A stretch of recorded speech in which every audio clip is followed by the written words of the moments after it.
देवरा सुतल चाहे हमारे हिसाब।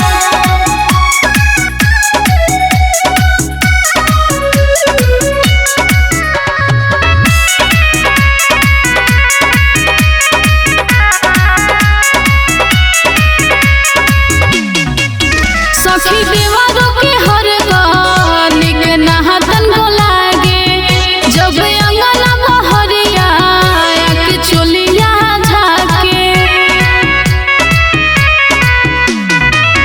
सखी देवरों के हर गाने के नहातन को लागे, जब अंगना बहरिया के चोलिया झाके।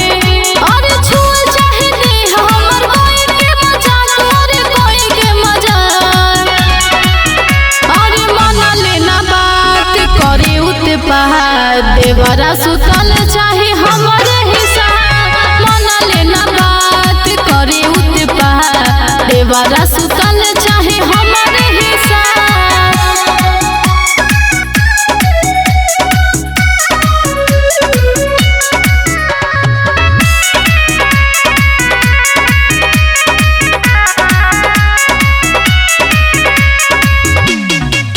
हरदम जीतू जी हमार निरे खेले जवानी, मारे सारम के भइनी सिमरन पानी पानी।